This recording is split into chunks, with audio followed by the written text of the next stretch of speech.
அன்புள்ள முதலமைச்சர் கோப்பை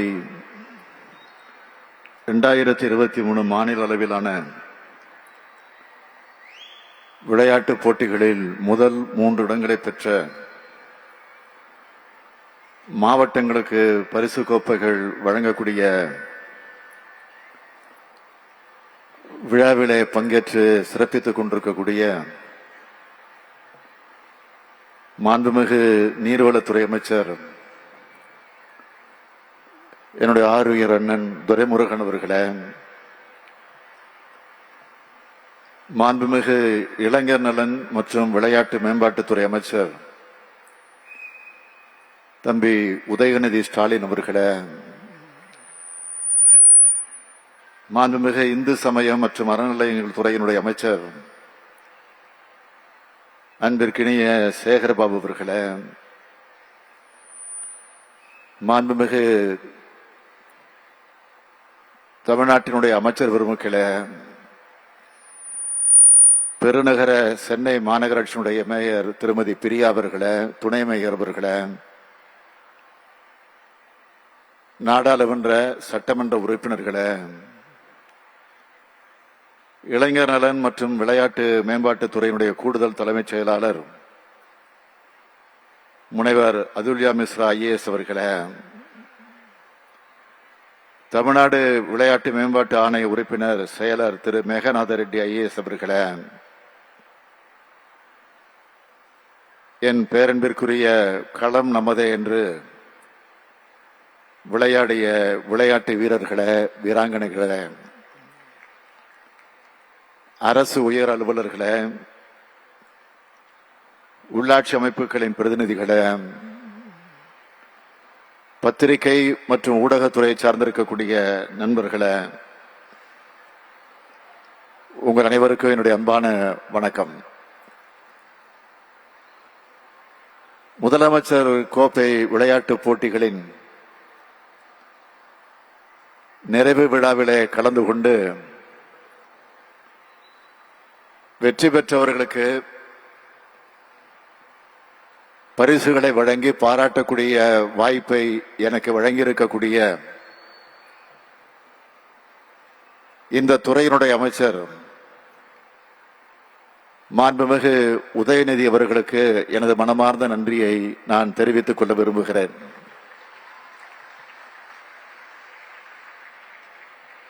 விளையாட்டு பிள்ளையாக இருக்கிறாரே என்று வளர்ந்த பிள்ளையை பார்த்து சிலர் பெற்றோர் நினைப்பதுண்டு. விளையாட்டுத்துறைக்கு அமைச்சராக நம் பிள்ளை சிறப்பாக செயல்படுகிறார் என்று பெற்றவனை மகிழ வைக்கக்கூடியவராக உதயநிதி இருக்கிறார்.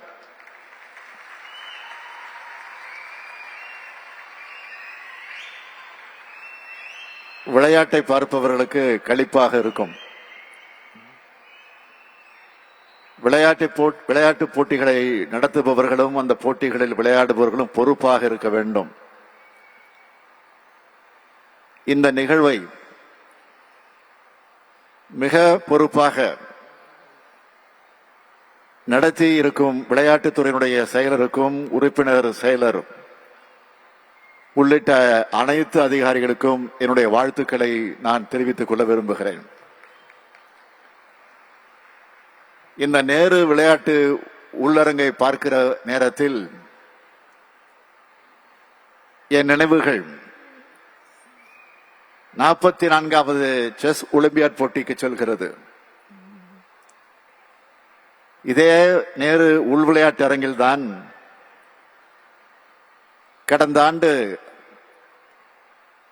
அதன் தொடக்க நிகழ்ச்சியும் நிறைவு நிகழ்ச்சியும் நடைபெற்றது. நீங்கள் அனைவரும் இந்த நிகழ்ச்சிகளை பார்த்திருப்பீர்கள் என நான் நம்புகிறேன்.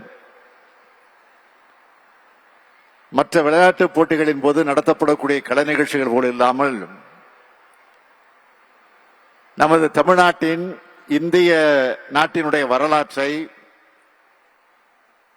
நமது மண்ணுக்கு விருந்தினராக வந்த வெளிநாட்டு வீரர்களுக்கு கலை நிகழ்ச்சியின் மூலமாக நாம் அறிமுகப்படுத்தினோம்.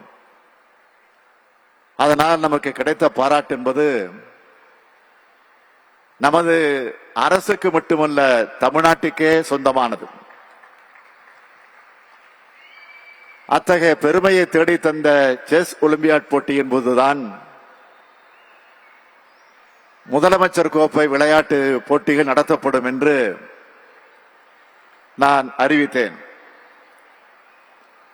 15 விளையாட்டுகளில் பள்ளி, கல்லூரி, பொதுப்பிரிவு, அரசு ஊழியர் மற்றும் மாற்றுத்திறனாளிகள் என 5 பிரிவுகளின் கீழ் நடத்தப்படும் என்று நான் அறிவிப்பு செய்தேன். அந்த அறிவிப்பை மிக வெற்றிகரமாக நிகழ்த்தி காட்டிய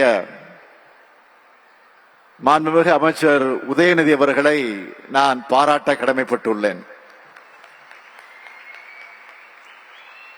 கடந்த மே 8ஆம் நாள் முதலமைச்சர் கோப்பைகளுக்கான போட்டிக்கான வீரன் சின்னத்தையும் அதற்கான பாடலையும் நான் வெளியிட்டேன். ஜூன் 30ஆம் நாள் தொடங்கப்பட்ட இந்த போட்டிகள் இன்று நிறைவு விழா காண்கிறது. உதயநிதி அவர்கள் இளைஞர் நலன் மற்றும் விளையாட்டுத்துறை அமைச்சராக பொறுப்பேற்ற பிறகு தமிழ்நாட்டில் விளையாட்டுத்துறையே ஒரு புத்துணர்ச்சியை பெற்றிருக்கிறது.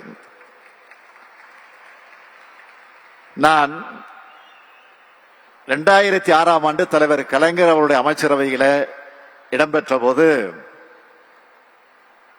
பதவியேற்பு உறுதிமொழி எடுத்துக்கொண்டது இதே நேரு விளையாட்டு அரங்கத்தில் தான். எனவே இங்குள்ள விளையாட்டு வீரர்களை போல எனக்கும் நேரு விளையாட்டு அரங்கம் சிறப்பான வாய்ப்பை கொடுத்தது. அப்போது நான் உள்ளாட்சித்துறை அமைச்சராக இருந்தேன். அந்த துறையை நான் நிர்வகிப்பதை பார்த்தால் பொறாமையாக இருக்கிறது என்று அப்பொழுது முதலமைச்சராக இருந்த தலைவர் கலைஞர் அவர்கள் சொன்னார்கள். அதாவது ஏராளமான திட்டங்கள், சிறப்பான செயல்பாடுகள், இவைகளெல்லாம் செயல்படுத்தப்பட்டு வருவதை பாராட்டக்கூடிய வகையில் இப்படி உயர்வாக சொன்னார் முதலமைச்சர் கலைஞர் அவர்கள். அந்த வகையில் இப்போது எனக்கு விளையாட்டுத்துறையின் செயல்பாடுகளை பார்க்கும்போது பெருமையாக இருக்கிறது. நாள்தோறும் ஏராளமான போட்டிகள் நடைபெற்று வருகின்றன. எப்பொழுது பார்த்தாலும் விளையாட்டு வீரர்களோடு அமைச்சர் உதயநிதி அவர்கள் இருக்கிறார். விளையாட்டு துறையால் அமைச்சர் பெருமை அடைவதும் அமைச்சர் உதயநிதியால் விளையாட்டுத்துறை சிறப்படைவதுமான காட்சிகளை நான் காண்கின்றேன். இவையெல்லாம் விளம்பரத்திற்காக செய்யப்படுபவை அல்ல. விளையாட்டுத்துறையின் செயல்கள் மூலமாக இத்தகைய பாராட்டுகள் கிடைக்கிறது. முதலமைச்சர் கோப்பைக்கான போட்டிகளில் தமிழ்நாட்டின் தொன்மையான பாரம்பரிய விளையாட்டுகளாக இருக்கக்கூடிய கபடி மற்றும் சிலம்பாட்டம் ஆகியவை சேர்க்கப்பட்டுள்ளன. விளையாடும் வீரர்களுக்கு உடல் திறன் மேம்படுகிறது. அதனை பார்த்து ரசிப்பவர்களின் மனதுக்கு மகிழ்ச்சி ஏற்படுகிறது. விளையாட்டை காண வந்தவர்களில் நாளைய சாம்பியன்களும் நிச்சயம் இருப்பார்கள். இதுதான் விளையாட்டினுடைய சிறப்பம்சம். முந்தைய காலங்களில் பள்ளி, கல்லூரிகள் என 2 பிரிவுகளில் மட்டுமே விளையாட்டு போட்டிகள் நடைபெற்று வந்தன. இப்போது மாற்றுத்திறனாளிகள், பொதுமக்கள், அரசு ஊழியர்கள் என்ற பிரிவுகள் இணைக்கப்பட்டிருக்கிறது. முன்பு 10 விதமான போட்டிகள் நடத்தப்பட்டன. இப்போது 15 விதமான போட்டிகள் நடத்தப்படுகின்றன. போட்டிகளை சிறப்பாக நடத்த மாவட்ட குழு, மாநில குழு அமைக்கப்பட்டது. கிரிக்கெட், சதுரங்கம், பீச் வாலிபால் போன்ற போட்டிகள் இதில் இணைக்கப்பட்டுள்ளன. முதலமைச்சர் கோப்பை போட்டிகளை நடத்துவதற்கு 50 கோடியே 86 லட்சம் ரூபாய் நிதியை தமிழ்நாடு அரசு ஒதுக்கீடு செய்தது. இதில் பரிசு தொகையாக மட்டும் 28 கோடியே 30 லட்சம் ரூபாய் ஒதுக்கீடு செய்யப்பட்டுள்ளது. இந்த போட்டிகள் மிக சீராக நடைபெற்றது அறிந்து நான் உள்ளபடியே மகிழ்ச்சி அடைகிறேன். மாவட்ட அளவிலான நடைபெற்ற போட்டிகளில் 3,70,000 வீரர்களும் வீராங்கனைகளும் கலந்து கொண்டிருக்கிறார்கள். அதன் பிறகு மண்டல அளவில் போட்டிகள் நடந்துள்ளன. மண்டல அளவிலான போட்டிகளில் 27,054 வீரர்களை பங்கெடுத்திருக்கிறார்கள். இவர்களை வைத்து மாநில அளவிலான போட்டிகள் நடத்தப்பட்டுள்ளன. தமிழ்நாடு விளையாட்டு மேம்பாட்டு ஆணையத்தின் சார்பில் சென்னையில் மட்டும் 17 இடங்களில் போட்டிகள் நடத்தப்பட்டுள்ளன. மாற்றுத்திறனாளிகளுக்கான போட்டிகள் மட்டும் மேலக்கோட்டை வரும்.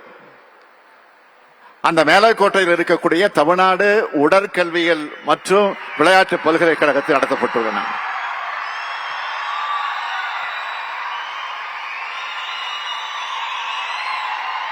அதுல 3,70,000 பேர்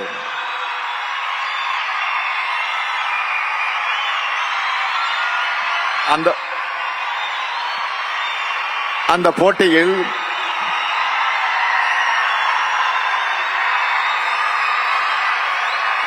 3,70,000 பேர் பங்கெடுத்ததைத்தான் முதலமைச்சர் கோப்பைக்கான வெற்றியாக நான் கருதுகிறேன். போட்டியில யார் வெற்றி பெறுகிறார்கள் என்பது ஒரு பக்கம் என்றால், இந்த போட்டியை வெற்றிகரமாக நடத்தி முடித்ததன் மூலமாக இந்த விளையாட்டுத்துறையும் தமிழ்நாடு விளையாட்டு மேம்பாட்டு ஆணையமும் மாபெரும் வெற்றி பெற்றிருக்கிறது என்பதை நான் பெருமையோடு இங்கே பதிவு செய்கிறேன். போட்டிகளில் எவ்வளவு பேர் பங்கெடுக்கிறார்கள், எவ்வளவு வீரர்களும் வீராங்கனைகளும் உங்களை நோக்கி வருகிறார் என்பதுதான் போட்டி நடத்துபவர்கள் அடைய வேண்டிய பெருமை. அதனால்தான் பாராட்டுதலை நான் தெரிவித்துக் கொள்ள கடமைப்பட்டிருக்கிறேன். மாநில அளவில் வெற்றி பெற்றவர்களுக்கான பரிசுகளை பற்றி நீங்கள் அனைவரும் அறிவீர்கள். ஒற்றை போட்டியாக இருந்தால் அதிகபட்சம் 1 லட்சம் ரூபாயும், குழு போட்டியாக இருந்தால் அதிகபட்சம் 9 லட்சம் ரூபாயும் பரிசு தொகை பெறக்கூடிய மாபெரும் போட்டியாக இது அமைந்திருக்கிறது. மாவட்ட அளவில் வெற்றி பெற்ற 27,000 பேரையும் சென்னைக்கு அழைத்து வர சிறப்பான ஏற்பாடுகள் செய்யப்பட்டிருக்கிறது. சென்னையில 2000க்கும் மேற்பட்ட குளிர்சாதன வசதி கொண்ட அறைகளை ஒதுக்கி அவர்களுக்கும் வசதி செய்து தரப்பட்டிருக்கிறது. வீரர் வீராங்கனைகள் போட்டி நடைபெறும் இடங்கள் மற்றும் தங்கக்கூடிய விடுதிகளுக்கு சென்று வர 72க்கும் மேற்பட்ட பேருந்து வசதிகள், மருத்துவ வசதிகளும் செய்யப்பட்டது. போட்டிகளை சிறப்பாக நடத்திட ஏதுவாக இளைஞர் நலன் மற்றும் விளையாட்டு மேம்பாட்டுத்துறை, தமிழ்நாடு விளையாட்டு மேம்பாட்டு ஆணையம், தமிழ்நாடு உடற்கல்வி மற்றும் விளையாட்டு பல்கலைக்கழகம், மாநகர போக்குவரத்து கழகம், பெருநகர சென்னை மாநகராட்சி, மருத்துவம் மற்றும் மக்கள் நல்வாழ்வுத்துறை மற்றும் காவல்துறை ஆகிய துறைகளுடன் இணைந்து நடவடிக்கை எடுத்துள்ளது. இதுதான் மிக மிக மிக மிக முக்கியம். டீம் ஸ்பிரிட் என்று விளையாட்டு களத்தில் சொல்வார்கள். விளையாட்டு போட்டிகள் நடத்தும் போது பல்வேறு துறையினரோடு இணைந்து செயல்படக்கூடிய இத்தகைய டீம் ஸ்பிரிட் தேவை. அந்த வகையில் போட்டிகளை நடத்துவதற்கான சிறப்பான சூழலை உருவாக்குவதில் நமது அரசு நற்பெயரை பெற்றிருக்கிறது. நான் ஆரம்பத்திலே சொன்னேன், மிக குறுகிய காலத்தில், அதாவது 4 மாதத்திற்குள் சிறப்பான ஏற்பாடுகளை செய்து 44வது செஸ் ஒலிம்பியாட் போட்டியை நாம் நடத்தி காட்டினோம். நமது விருந்தோம்பலை சிலாகித்து வெளிநாட்டு வீரர்கள் பலரும் தங்கள் ட்விட்டர் பக்கங்களிலே பகிர்ந்தார்கள். உலக விளையாட்டு வீரர்களை மட்டுமல்ல, உள்ளூர் வீரர்களையும் நாம் மரியாதையோடு தான் நடத்துவோம் என்பதற்கான எடுத்துக்காட்டுதான் இந்த விழா. இதனை நான் சொல்வதற்கு என்ன காரணம் என்றால், போட்டிகளில் பரிசுகள் வழங்குவதோடு அரசாங்கத்தினுடைய கடமை முடிந்து விடுவதில்லை. விளையாட்டு வீரர்களை மதித்து அன்புடன் வரவேற்று அவர்களுக்கு வெற்றிகரமான சூழலை உருவாக்கி தர வேண்டியதும் அரசினுடைய கடமை. அதனை தமிழ்நாடு விளையாட்டுத்துறை மிக சிறப்பாக செய்திருக்கிறது. மாவட்ட அளவிலான போட்டிகளில் கலந்து கொண்ட அனைத்து வீரர் வீராங்கனைகளையும் நான் மனதார பாராட்டுகிறேன். பலருக்கு பதக்கங்கள் கிடைக்காமல் போயிருக்கலாம், அது முக்கியமல்ல, பங்கேற்பு தான் முக்கியம். விளையாட்டில் வெற்றி என்பதே பங்கேற்பதும் சளைக்காமல் போராடுவதும் தான். தனிப்பட்ட முறையில் எனக்கு விளையாட்டின் மீது இருக்கும் ஆர்வத்தை பலரும் அறிவீர்கள். அதனால்தான் கடுமையான பணி சூழலுக்கு இடையில இந்த நிகழ்ச்சிக்கு நான் இங்கே வந்திருக்கிறேன். நான் மட்டுமல்ல, தலைவர் கலைஞர் அவர்களும் மிகப்பெரிய விளையாட்டு ரசிகர். அதனால்தான் விளையாட்டு வீரர்களை ஊக்கப்படுத்தினார். 2006ஆம் ஆண்டு நடைபெற்ற ஏசியன் கேம்ஸ்ல வெள்ளி பதக்கம் வென்ற தடகள வீராங்கனை சாந்தி அவர்களை ஓடியது இந்த கால்கள் தானே என ஆதரித்து ஊக்கப்படுத்தினார். தலைவர் கலைஞர் அவர்கள் நல்ல விளையாட்டு போட்டிகளை ரசிக்கக்கூடியவர். விளையாட்டில் நேர்மையும் அறமும் வேண்டும் என்று விரும்பியவர். தலைவர் கலைஞரிடமிருந்து நாம் கற்றுக்கொள்ள நிறைய இருக்கின்றன. வெற்றியும் தோல்வியையும் இயல்பாக எடுத்துக்கொண்டு சளைக்காமல் போராடியவர் அவர். இதைத்தான் விளையாட்டு களத்தில் ஸ்போர்ட்ஸ்மேன்ஷிப் என்பார்கள். அரசியலில் அவர் ஸ்டேட்ஸ்மேனாக இருந்தார். அரசியலில் அவர் அணுகுவது, அவரிடம் ஸ்போர்ட்ஸ்மேன்ஷிப் இருந்துச்சு. விளையாட்டில் நீங்கள் அனைவரும் அறத்தை பேண வேண்டும் என்று நான் சொல்லி, மாநில அளவிலான போட்டிகளில் பங்கெடுத்து பதக்கங்களை பெற்ற அனைவரையும் பாராட்டுகிறேன். நீங்கள் மென்மேலும் வெற்றிகளை குவிக்க வேண்டும். மாநில அளவிலே பல போட்டிகளில் பங்கேற்று நீங்கள் இனி வரக்கூடிய காலகட்டத்திலே இந்திய அளவிலான போட்டிகளில் பங்கேற்க வேண்டும். விளையாட்டு வீரர்கள் நீங்க மட்டுமல்ல, இந்தியாவுக்காகத்தான் நாங்களும் பாடுபடுகிறோம். எங்கள் அணியும் இந்திய அணிதான்.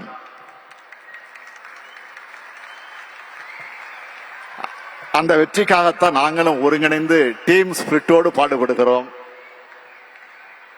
விளையாட்டு வீரர்களுக்கு ஊக்கமளிப்பதைப் போலவே விளையாட்டு மீதான ஆர்வத்தை அனைத்து மாணவ மாணவியரும் உள்வாங்கிக் கொண்டு அவர்கள் வெற்றிக்காக பாடுபட வேண்டும். அமைச்சர் உதயநிதி அவர்களையும் விளையாட்டுத்துறை அதிகாரிகளையும் நான் அன்போடு கேட்டுக்கொள்கிறேன். அப்படி செய்தால் தமிழ்நாட்டின் இளைய சக்தியானது ஈடு இணையற்ற சக்தியாக வளரும் என்று சொல்லி அனைவரையும் வாழ்த்தி விடைபெறுகிறேன். நன்றி, வணக்கம்.